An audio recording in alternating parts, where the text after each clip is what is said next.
Christmas Eve 2023. The snow falls in heavy wet sheets against the drafty windows of my 1924 bungalow. My name is Patricia Davis, and I am watching a black luxury SUV pull into my driveway like a hearse arriving for a funeral that has not happened yet. Inside is my sister armed with a contract to sell the roof over my head. She thinks my peeling wallpaper is a sign of failure. She thinks she is the savior coming to rescue the poor relation from drowning.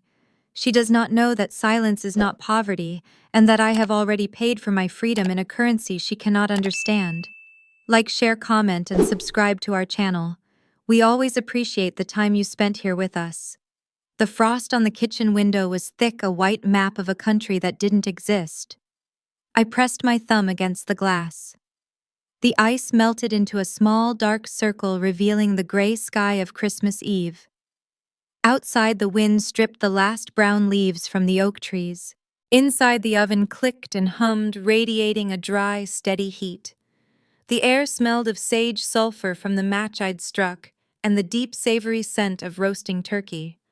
It was a good smell. It smelled like work that was almost finished. I went back to the counter. The carrots were cold and hard. My knife was heavy, a carbon steel blade that demanded respect. I chopped them into thick, uniform coins. Thud, thud, thud. The sound was rhythmic, like a heartbeat in the quiet house. I liked the silence here. It was different from the silence in Florida. This silence was heavy and wooden and mine. The house was a bungalow built in 1924. It sat on a corner lot, sturdy and unpretentious. The real estate listing had called it a handyman's special, which was code for neglect. The hallway wallpaper was a peeling, faded yellow, the color of old nicotine. The hardwood floors in the living room were scarred with deep scratches where a previous owner's dog must have paced for years. The radiator in the dining room knocked when the boiler kicked on a metallic clanking that sounded like a prisoner rattling a tin cup. I didn't mind the noise. I didn't mind the scars. The house had good bones. The joists were true. The foundation was stone. It held its ground against the wind. I wiped my hands on my apron. It was flannel stained with cranberry juice and grease. I wasn't dressed for a party. I was dressed for the kitchen. I poured myself a cup of black coffee and leaned against the sink, looking out at the driveway. It was empty. The silence stretched out again, and my mind drifted back to the heat. 3 years. That was how long I had been away. The memories of Florida were not about beaches or sunsets. They were about the smell of antiseptic and the hum of the air conditioner fighting a losing war against the humidity. Grandma and Grandpa had retired down there 10 years ago, but retirement turned into decline quickly. Grandpa's stroke had taken his legs first, then his words. Grandma's hip broke 6 months later. I remembered the weight of Grandpa. He was a big man, even withered. Lifting him from the bed to the wheelchair took technique, not just strength. You had to lock your knees. You had to breathe out when you pulled. I remembered the feeling of his skin thin like paper, and the way he would grip my forearm, his eyes wide with the terror of falling. I was 26 when I went down there. I was 29 when we came back. In those 3 years, the phone rang, but it was rarely family. It was doctors. It was insurance agents. It was the pharmacy. Angela didn't call. Angela sent cards. They were beautiful cards, expensive stock with gold foil lettering. Thinking of you. So brave of you to do this. Wish I could get away, but work is killing me. Mark and I are in Cabo this week. Terrible reception.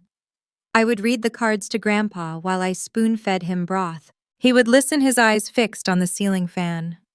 He knew. He never said it because he couldn't, but he knew. Angela was the success. Angela was the one in the city with the marketing firm and the husband who drove a Porsche. I was the one who knew how to change a colostomy bag without flinching. I was the one who knew which pills stopped the tremors and which ones stopped the nightmares. I had traded my late 20s for their survival. It wasn't a gift. It was labor. It was a job that didn't pay in money until it did. The coffee was bitter. I liked it that way. I rinsed the cup and dried it. The house was clean, But not the way Angela's house was clean. Angela's house was sterile like a showroom. My house lived. There was a stack of books on the radiator. There was a basket of knitting by the armchair.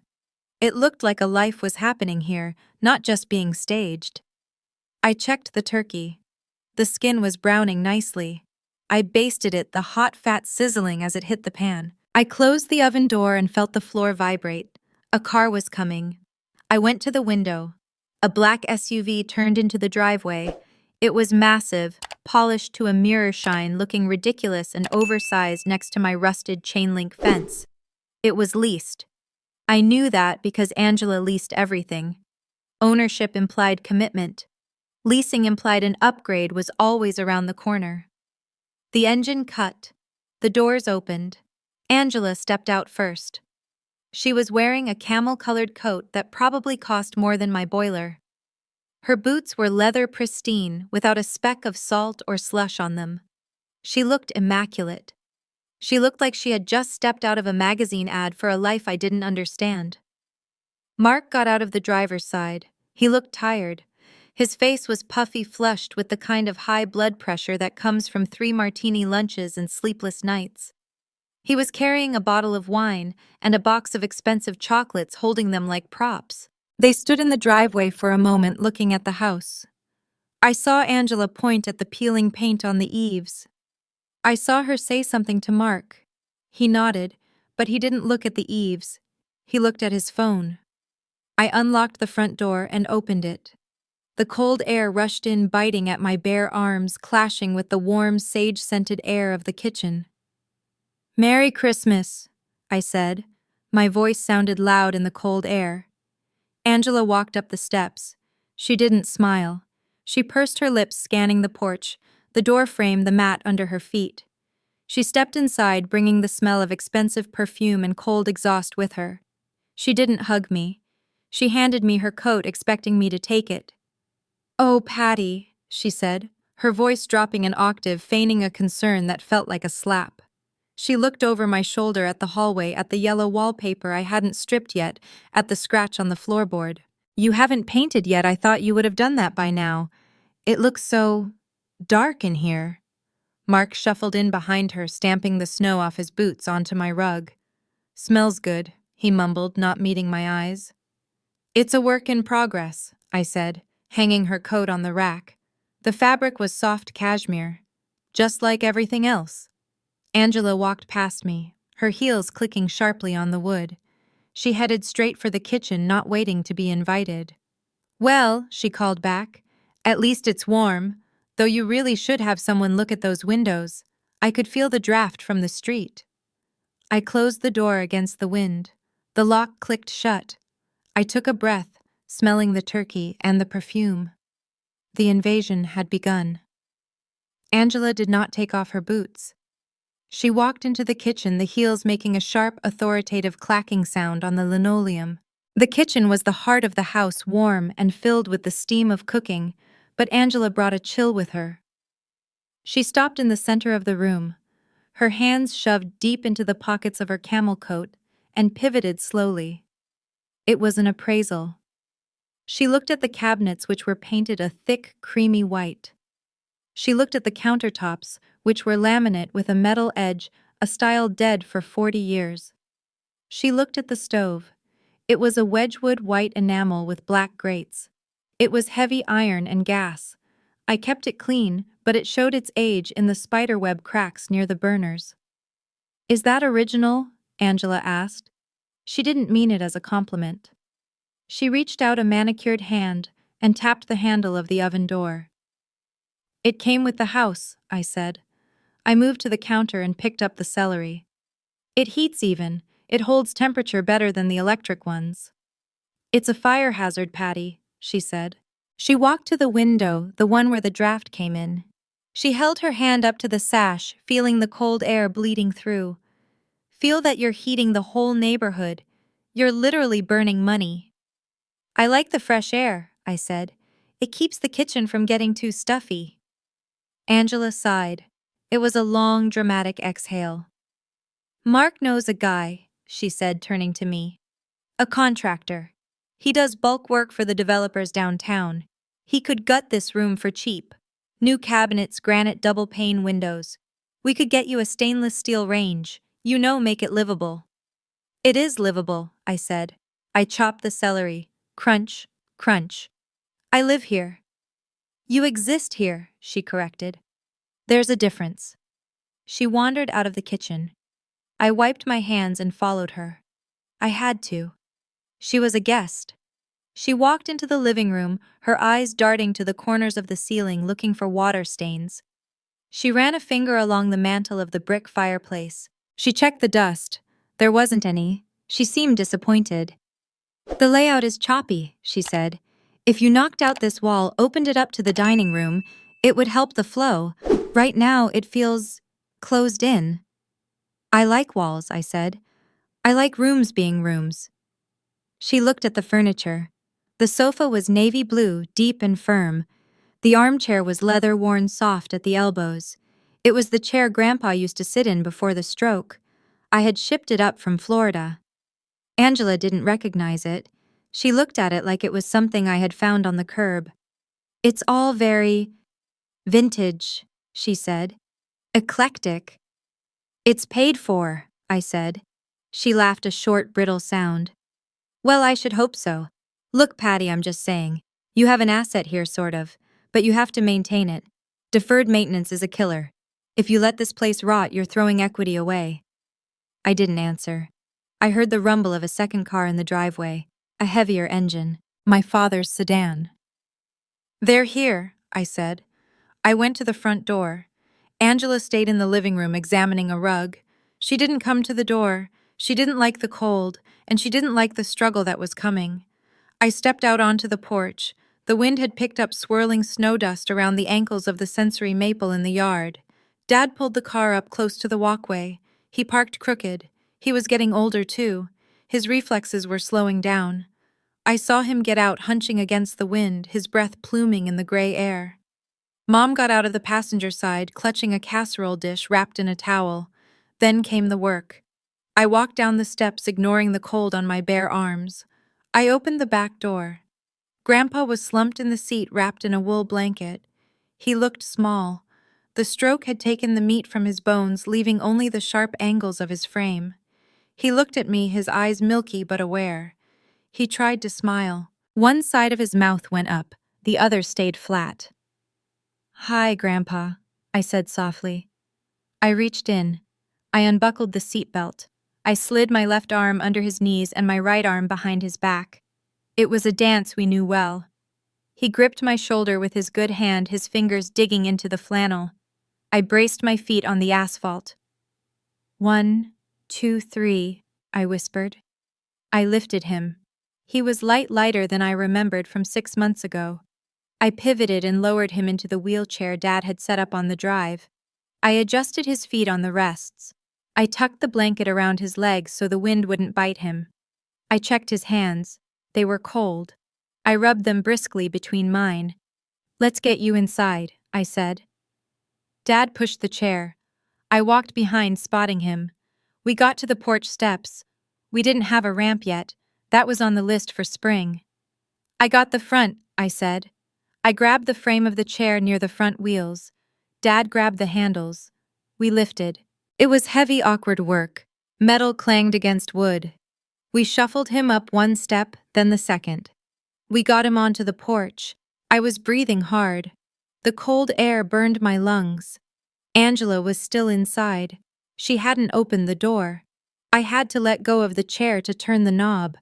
We rolled him into the hallway. The heat hit us. Grandpa made a sound in his throat, a sigh of relief. Angela was standing in the archway to the living room, holding a glass of wine she must have poured herself. She looked at the wheelchair, then at Grandpa, then at me. She didn't move forward. She stayed in the safe zone 5 feet away. "Merry Christmas, Grandpa," she said. Her voice was too bright, too loud for the small hallway. Grandpa looked at her. He nodded once. He didn't try to speak. He knew who came to visit and who didn't. Grandma came in last. She was 82, small and bird-like, but her eyes were hard coal. She wore a fur coat she had bought in 1960. It smelled of mothballs and expensive perfume. She walked with a cane, tapping it on the floorboards with purpose. She looked at Angela, then at the glass of wine in Angela's hand. "Patricia," Grandma said, her voice raspy. "Is the bar open?" "It is," I said. "Bourbon." "Neat," she said. "2 fingers. No ice. Ice dilutes the truth." I took their coats. The hallway filled with the smell of wet wool and family. Dad looked tired. He patted my shoulder. "House is warm, Patty. Furnace working okay?" "It's working fine, Dad," I said. We moved into the living room. I settled Grandpa in his spot near the radiator. I put a pillow behind his head. I checked his catheter bag discreetly, a habit I couldn't break. It was empty. He was okay. Angela watched me do it. She wrinkled her nose slightly, then looked away, taking a long sip of her wine. I went to the kitchen to get the appetizers and Grandma's drink. I poured the bourbon into a heavy crystal glass.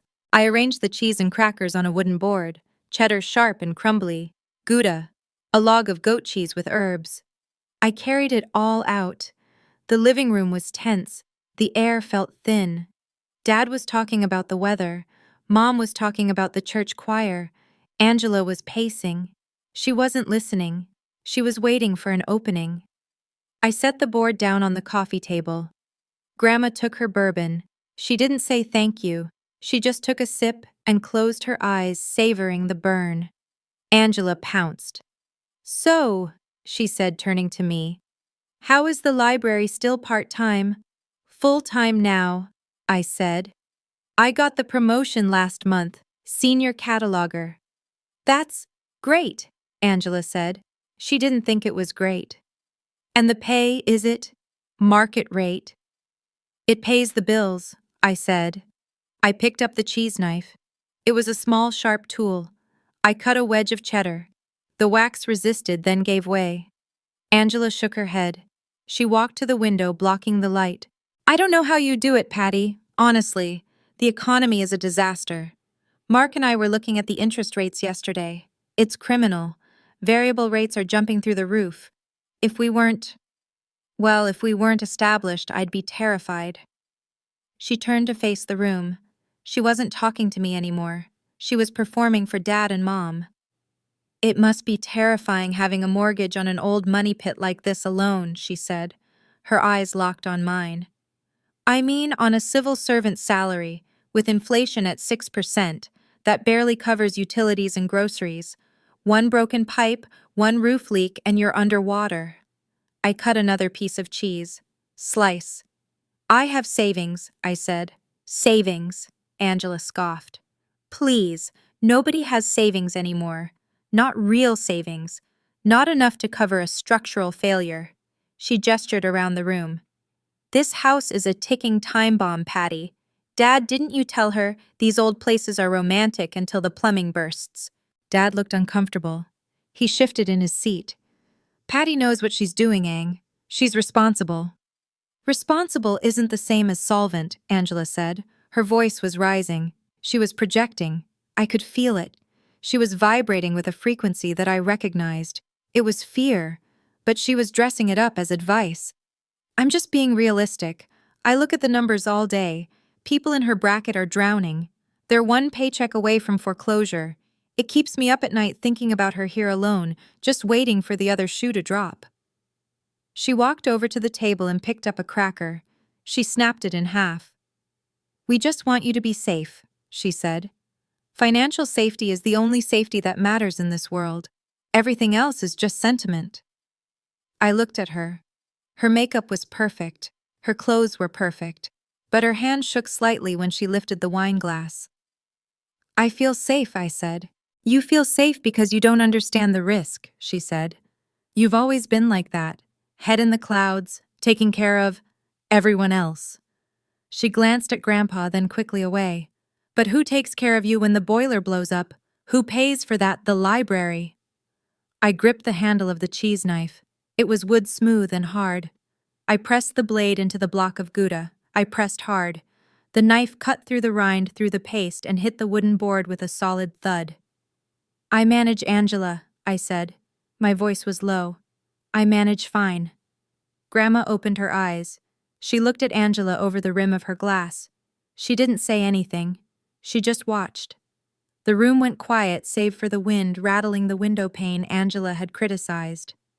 Well, Angela said, breaking the silence with a forced laugh. I hope you're right. For your sake, I really do. She finished her wine in one swallow. Is that the turkey I smell? At least we won't starve today. She turned her back on me. The friction was there, hot and electric, hanging in the air like smoke. I left the knife in the cheese. It stood straight up like a marker. The dining room table was set with the good china. It was the only thing Angela didn't criticize, mostly because it had belonged to our great-grandmother. The plates were heavy porcelain rimmed in faded gold. I lit the tapers in the silver candelabra. The flames flickered, casting long dancing shadows against the peeling yellow wallpaper. I brought the turkey out on a platter. It was golden and glistening, the skin tight and crisp. The smell filled the room, rich and fatty, pushing back the scent of Angela's perfume. We sat. I took the head of the table. It was my house. It was my chair. Dad sat to my right, Mom to my left. Angela and Mark took the sides, flanking the center. We wheeled Grandpa in and parked him at the foot, removing a chair to make space. Grandma sat next to him, her cane resting against the table leg like a weapon. I carved the bird. The knife was sharp. It slid through the meat without resistance. I served Grandpa, first cutting his portion into small, manageable bites. Then Grandma. Then the guests. I served myself last. The food was simple: mashed potatoes with plenty of butter and cream, green beans blanched and then sautéed with garlic, stuffing made with sausage and sage, cranberry sauce dark red and tart. It wasn't the fusion cuisine Angela posted on her social media. It was hot, honest food. This is delicious, Patty, Mom said. She sounded relieved to have something safe to say. The potatoes are perfect. Thank you, I said. Angela picked at her turkey. She stripped the skin off and moved it to the side of her plate. She took a bite of a green bean, chewed it slowly, and swallowed as if it were a chore. She had switched from white wine to red, a heavy Cabernet she had brought herself, because she didn't trust my cellar. Her glass was already half empty. It's very home style, Angela said. Carb heavy, though. Mark, watch your portion. You know what the doctor said about your cholesterol. Mark had a mouthful of potatoes. He swallowed hard, looking guilty. He put his fork down. Let the man eat, Grandma said. She was cutting her turkey with surgical precision. It's Christmas. A little butter won't kill him. Stress will. Angela's eyes narrowed. She took a long drink of wine. The liquid stained her lips a dark purple. The tension at the table wasn't going away with the food. It was growing, feeding on the silence between the clinking of silverware. We ate. The wind howled outside, rattling the loose pane in the window frame. Every time it rattled, Angela flinched. She looked at the window, then at me, then at Mark. She was building up to something. I focused on my plate. I ate the stuffing. I tasted the sage. I kept my breathing even. When the main course was finished, I stood to clear the plates. Angela stopped me. Leave them, she said. Her voice was sharp. Sit down, Patty. We need to talk. We're all here. It's the perfect time. I looked at her. Her face was flushed. The wine was doing its work, dissolving the veneer of polite society and revealing the desperation underneath. We're eating, I said. We can talk later. No, Angela said. She reached into her oversized designer handbag, which sat on the floor beside her chair. She pulled out a glossy folder. She slapped it onto the table right next to the gravy boat. We need to talk about reality. She opened the folder. Inside was a brochure for a condominium complex called The Vistas. The cover showed a generic white building with a pool and palm trees that looked computer-generated. There were also spreadsheets, printouts with red numbers. Mark and I have been talking, Angela began. She looked around this table, gathering her audience. We're worried about you, Patty. We really are. You're living in this shell. It's falling apart. The heating bill alone must be eating 50% of your take-home pay. I'm fine, I said. I sat back down. You're not fine, she snapped. You're stubborn. Look at this. She pushed the brochure toward me. These are brand new. 2 bedrooms efficient heating HOA covers the maintenance. No snow shoveling, no leaking roofs. It's safe, it's clean. I don't want a condo, I said. I have a house. You have a burden. Angela leaned forward. The candlelight caught the sweat on her upper lip. Listen to me. Mark has a friend. A developer. He's looking for lots in this neighborhood. He's not looking for the house Patty. He wants the land. He scrapes the lot, builds 2 modern units. He's buying cash. Fast, close. She pulled a pen from her purse. It was gold. Here's the plan, she said, speaking faster now. The house as it stands, it won't appraise well. It's too outdated. But if we do a cosmetic flip paint fix that window stage, we can bump the asking price. Mark and I, we want to help. We are willing to lend you $5,000. Right now. Today. She looked at Mark. Mark stared at his empty plate. He didn't look up. 5,000, she repeated. Interest-free. You use it to paint and fix the obvious sores.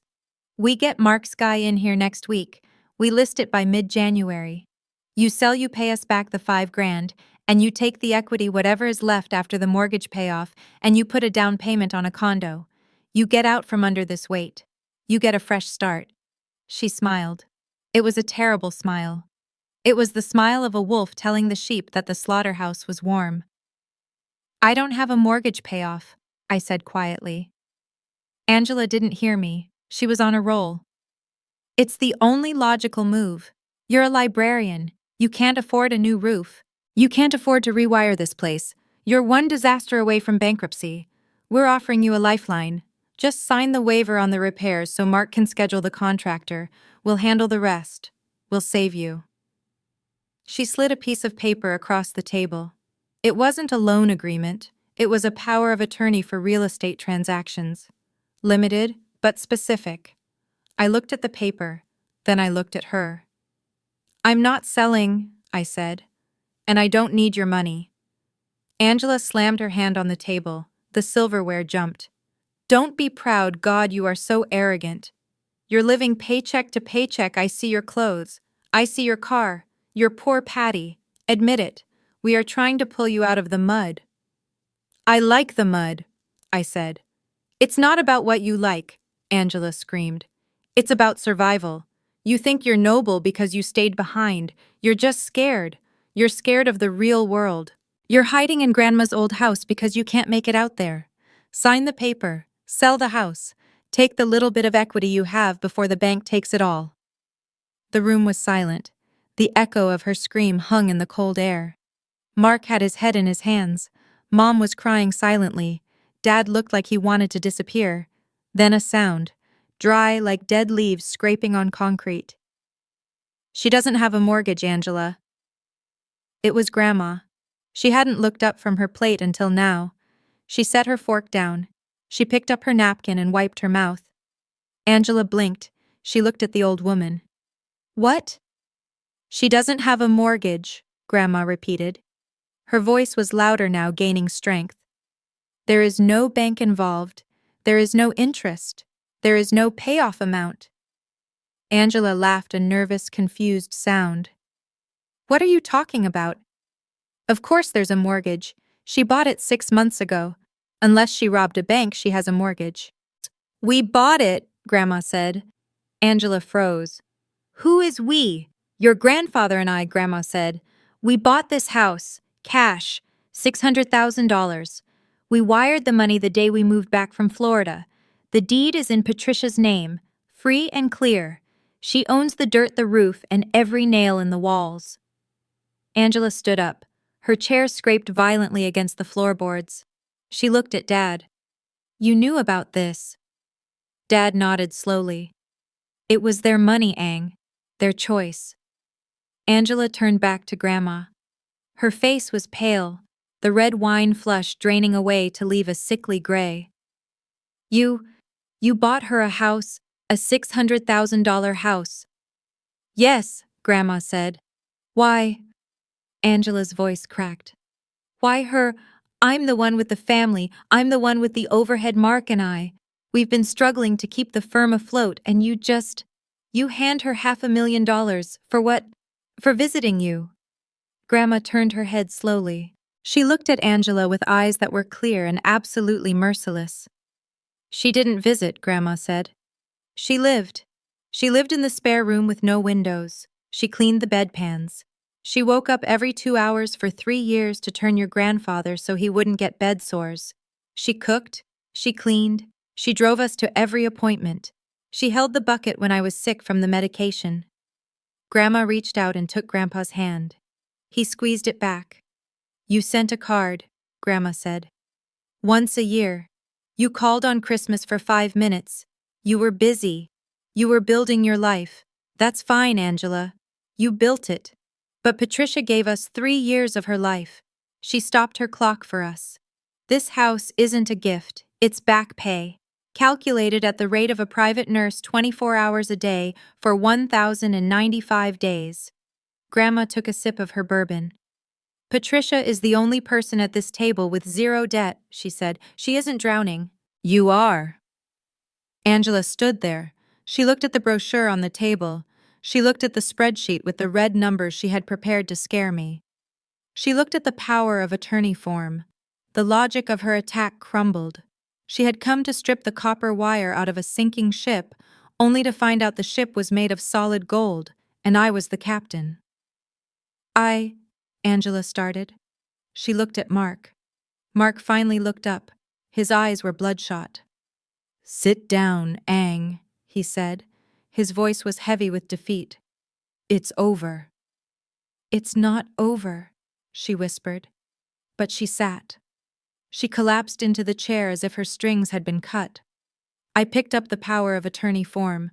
I folded it once, twice. I placed it next to her plate. Eat your turkey, Angela, I said. It's getting cold. I picked up my fork. I took a bite of the stuffing. It was still warm. The flavor was complex sage onion, the richness of the sausage. I chewed slowly.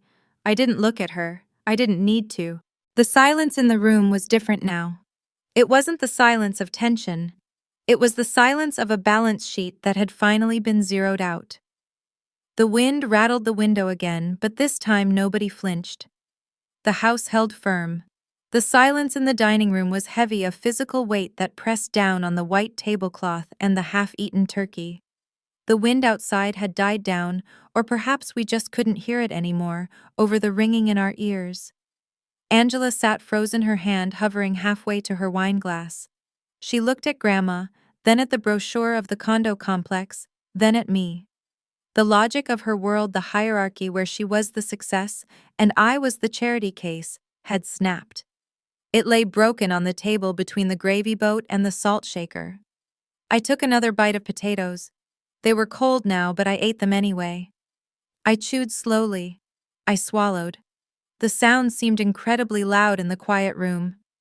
Angela blinked. She forced a smile, but it didn't reach her eyes. It was a facial spasm, a twitch of muscle trying to reassemble a mask that had shattered. Well, she said. Her voice was thin, reedy. That's very generous of you, Grandma. Really. It's a wonderful safety net for Patricia. She turned to me, her eyes darting around my face, looking for a crack, a sign of weakness she could exploit. But honestly, Patty, the point still stands. Ownership is expensive, property taxes alone on a place like this, and the insurance. If you don't have the cash flow, the asset becomes a liability. You're asset rich and cash poor. That's a dangerous place to be. She was scrambling. She was trying to rebuild the frame where she was the expert, and I was the novice. She reached for the brochure again. If you sold, she said, her voice gaining a frantic edge, you'd have the full 600,000, plus the land value. You could invest that. You could have a portfolio. You wouldn't be tied to a boiler that's about to explode. Mark made a sound. It was a low, guttural laugh. He picked up the wine bottle. It was the expensive Cabernet Angela had brought. He didn't pour it into his glass. He drank directly from the bottle, a long, desperate pull that made Mom gasp. "Mark!" Angela hissed. "What are you doing?" Mark set the bottle down hard. Red wine sloshed onto the white tablecloth, staining it like blood. He wiped his mouth with the back of his hand. He looked at his wife with eyes that were dull and flat. "Drop it, Ang," he said. "Just drop it." "I am trying to help her," Angela said, her voice rising to a shriek. "I am trying to help my sister." "You're trying to help us," Mark said. He turned to me. He didn't look malicious anymore. He just looked defeated. "We needed the commission, Patty. That's the truth. The developer. He's not just a friend. I owe him money. A lot of money." Angela slammed her hand on the table. "Mark, shut up." "No," Mark said. He leaned forward, his elbows resting in the cranberry sauce stain. "She deserves to know. She's the only one with any money, apparently. We're broke, Patty. We're not just struggling. We're underwater. Deep." "That's a lie," Angela said. She stood up, her chair tipping backward and hitting the floor with a crash. "He's drunk. Don't listen to him." "The Porsche is 3 months behind on the lease," Mark said. He was reciting the list like a litany, staring at the candle flame. "The house in the city. We took a second mortgage out last year to pay for the remodel, and then the rates adjusted. We're paying $6,000 a month just on interest. The credit cards are maxed, all of them. The trip to Cabo put it on the Visa, the clothes, the Amex. We're shuffling balance transfers just to keep the lights on." The room was absolutely still. Mom had her hand over her mouth. Dad was staring at Angela as if he had never seen her before. "We needed you to sell," Mark said to me. "The developer promised Angela a 5% finder's fee if she got you to sign. 30 grand. Plus he was going to wipe my debt with him. That 30 grand was going to pay the arrears on the mortgage, so we didn't get foreclosed on in January." He looked at me. "We weren't here to save you. We were here to loot you." Angela stood there breathing hard. Her chest heaved under the silk blouse. She looked at her parents. She looked at the wreckage of her lie. There was nowhere to hide. The high society life was a shell game, and the shells had just been overturned. I didn't feel angry. I didn't feel happy. I felt a strange, cold clarity. I picked up the wine bottle Mark had set down. It was still half full. I reached over and poured more into his glass. I didn't pour any for Angela. "Eat some turkey, Mark," I said. "You need the protein." Dad cleared his throat. It was a dry, raspy sound. He looked at Angela standing there trembling, and then he looked at me, sitting calm at the head of the table. He looked at the house around us, the peeling wallpaper, the old furniture, the drafty windows. He had agreed with Angela earlier. He had thought I was the one in danger.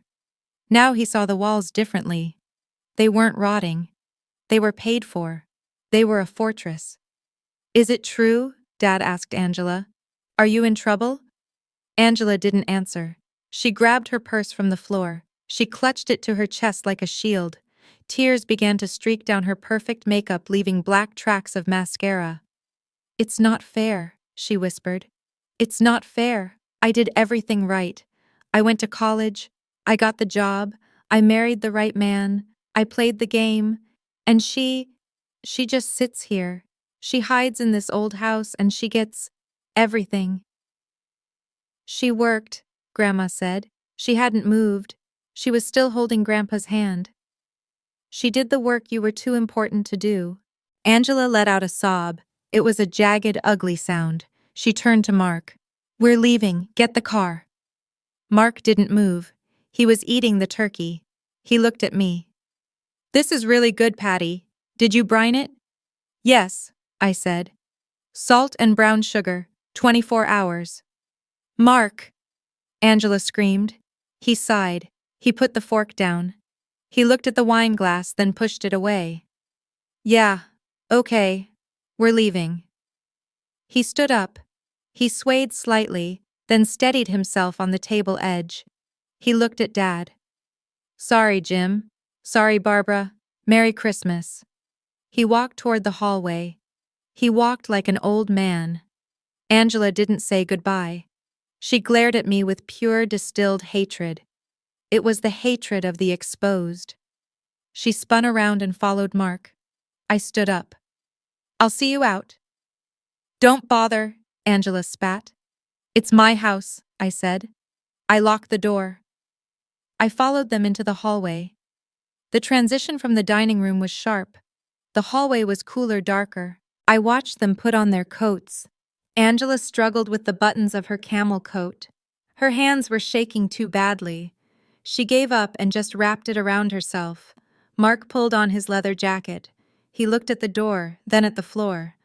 "I'm sorry, Patty," he said softly. "About the renovation thing. It was a desperate move." "I know," I said. I stood by the door, my hand on the brass knob. It was cold metal. "Drive carefully, Mark. The roads are icing up." "Yeah," he said. I opened the door. The wind hit us instantly, a rush of freezing air that swirled the snow onto the porch. The black SUV sat in the driveway, looking less like a chariot and more like a hearse now. Angela walked out first. She stepped into the snow in her fine leather boots. She slipped slightly, caught herself, and kept walking. She didn't look back. She marched toward the car as if she were marching to a firing squad. Mark lingered on the threshold. He looked back at the warm glow of the kitchen, at the smell of sage and roasting meat that was drifting down the hall. "You're lucky," he said. "You know that?" "No," I said. "I'm free. There's a difference." He nodded. He understood. He walked down the steps, his shoulders hunched against the wind. He got into the driver's seat. The engine roared to life, aggressive and loud. The headlights cut through the gloom. I stood in the doorway and watched them back out. Angela was staring straight ahead, her face rigid. Mark looked in the rearview mirror, but I couldn't tell if he was looking at me or just the road. They turned onto the street, the tires crunching on the packed snow, and drove away. The red taillights faded into the gray dusk. I stepped back inside and closed the door. I turned the deadbolt. Click. I turned the handle lock. Click. The sound was solid, mechanical, final. I turned back to the hallway. My parents and grandparents were still in the dining room. I could hear the murmur of their voices, low and confused. They were trying to rewrite their understanding of their daughters. They were trying to reconcile the brochure with the deed. I didn't go back to them immediately. I stopped at the coat rack. I saw Angela's scarf. She had left it. It was silk patterned with gold chains. I picked it up. It felt flimsy in my hand. I folded it and placed it on the small table by the door. I walked into the kitchen. It was empty. The oven was cooling, ticking softly as the metal contracted. The dirty pans were in the sink. The carcass of the turkey sat on the counter, picked clean. It looked like a battlefield after the war was won. I went to the window, the one Angela had hated. I put my hand against the glass. It was freezing. Outside, the snow was falling harder now, covering the tire tracks in the driveway. It was covering the evidence of their arrival and their departure. By morning, the driveway would be smooth and white, unbroken. I looked at the reflection of the kitchen in the dark glass. I saw the old stove. I saw the chipped laminate counters. I saw the peeling paint. I saw myself. I wasn't wearing a camel coat. I was wearing a flannel shirt and an apron. I looked tired. But I was standing in my own kitchen on my own floor. I turned away from the window and walked back toward the dining room. My family was there. They were quiet now. They were waiting for me.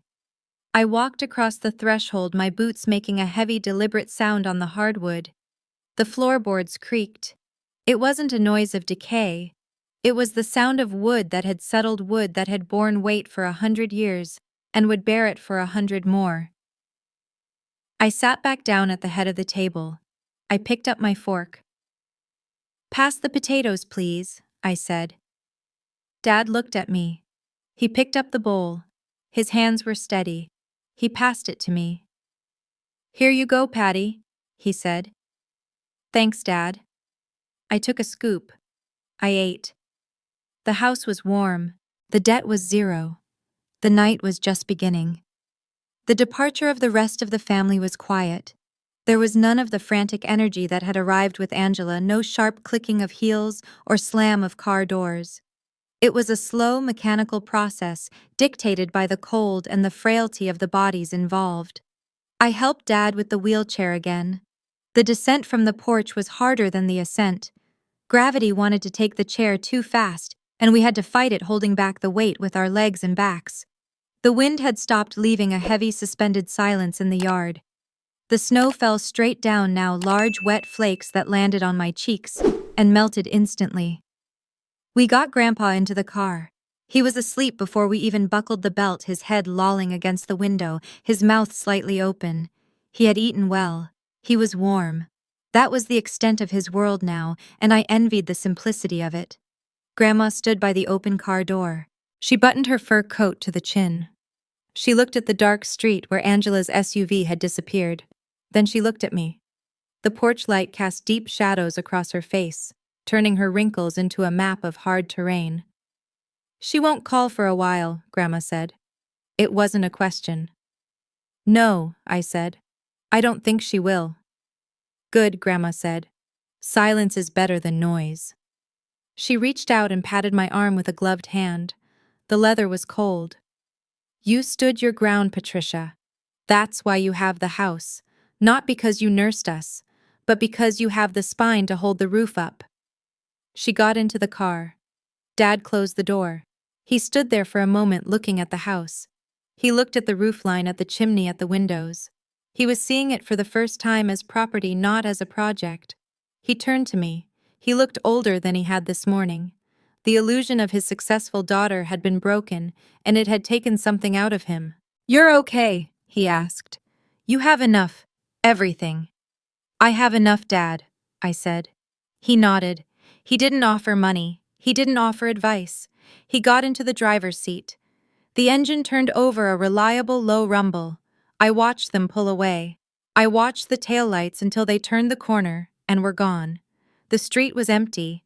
The neighborhood was silent save for the distant sound of a plow scraping asphalt blocks away. I walked back up the steps. I stamped the snow off my boots. I went inside and closed the door. I threw the deadbolt. The clunk of the metal sliding into place was the most satisfying sound I had heard all day. I was alone. The house seemed to exhale. The tension that had vibrated in the air for the last 4 hours dissipated, leaving only the smell of stale wine and extinguishing candles. I walked into the dining room. It was a ruin. The table was a landscape of the battle. Crumpled napkins, the wine stains spreading like a bruise on the white cloth, the picked-over carcass of the turkey. I didn't sit down. I didn't rest. There was work to do. I began to clear. I stacked the plates. They were heavy china, real porcelain. They clattered softly.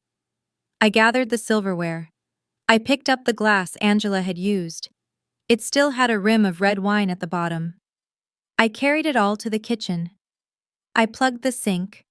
I turned the faucet on hot as it would go. I added soap. The steam rose up, smelling of lemon and heat. It fogged the cold window glass. I rolled up my sleeves. I didn't put on gloves. I wanted to feel the water. I submerged the plates. The water scalded my hands, turning the skin pink, but I didn't pull back. I scrubbed. I washed away the gravy, the cranberry sauce, the grease. I washed away the pretense of the afternoon. It was a ritual. With every plate I rinsed and placed in the drying rack, I felt lighter. The physical labor was grounding. It was simple. You have a dirty plate, you apply work, you have a clean plate. It was an equation that balanced perfectly, unlike the complex, leveraged math Angela lived by. I dried the crystal glasses by hand with a linen towel. I held them up to the light to check for spots. They sparkled. They were clear. When the kitchen was clean, I wiped down the counters. I scrubbed the laminate until it squeaked. I looked at the old Wedgwood stove. It was cold now. I ran my hand along the white enamel. Angela had called it a fire hazard. I saw it for what it was, iron and steel built in an era when things were made to be repaired, not replaced. It would outlast her lease. It would outlast her career. I poured myself a glass of water from the tap. It was cold and tasted of iron. I drank it standing up. Then I walked through the house. I turned off the lights in the dining room, plunging it into shadow. I walked into the living room. I looked at the furniture Angela had sneered at, the navy sofa, the leather armchair. I touched the arm of the chair. It was solid oak under the leather. It wasn't particle board held together with glue and hope. It was heavy. It was real. She had called it cheap. She didn't understand the difference between price and value. The chair was valuable because I owned it. It didn't belong to a credit card company. It didn't belong to a rental center. It sat on my floor in my house, and it demanded nothing from me. I walked to the window in the living room. The draft was still there, a thin ribbon of cold air leaking in. I didn't mind it. I would fix it in the spring. I would buy some caulking, and I would do it myself. It would cost me $10 and an afternoon. I didn't need a loan for that. I didn't need a contractor. I looked out at the yard. The snow was covering everything now. The tracks of the SUV were almost gone, filled in by the white powder. The world was being reset. I thought about freedom. For years I had thought I was behind. I thought I was the one who had failed to launch. I watched Angela with her vacations and her cars, and I felt small. But it was smoke. It was all smoke. Freedom wasn't about having the most. It was about needing the least. It was about the ability to stand in your own kitchen and say no. Angela couldn't say no. She had to say yes to the clients, yes to the bank, yes to the lease terms. She was a servant to her own image. I was a servant to nothing but the upkeep of my own four walls. I felt a profound sense of peace settle over me. It was colder than happiness, but harder. It was durable. I checked the front door one last time. Locked. I turned off the porch light. The house went dark save for the street lamp glow filtering through the shears. I walked across the living room rug. The silence was absolute. No hum of a refrigerator could cover the quiet of a life that was solvent. I walked toward the stairs. I was tired. My arms ached from lifting Grandpa. My hands stung from the hot water. But it was a good tired. It was the exhaustion of a day where the truth had won. I paused at the bottom of the steps. The house felt huge around me. It wasn't empty. It was full of potential. It was full of time. I had nowhere to be tomorrow. I had no payments to make on the first of the month. I had the winter to get through, and I had the wood and the heat to do it. I took a step. The floorboards creaked under my feet. It was a good sound. It sounded like something that would last. The echoes of the evening finally faded as the house settled into its new honest silence. It is a rare thing to see the truth laid bare at a dinner table, but Patricia Davis found her freedom in the quiet that followed. If you enjoyed this journey of resilience and quiet victory, please subscribe to the channel and leave a comment. We read every single comment of your thoughts. Thank you for listening. This has been a story from Radiance. We'll see you next time.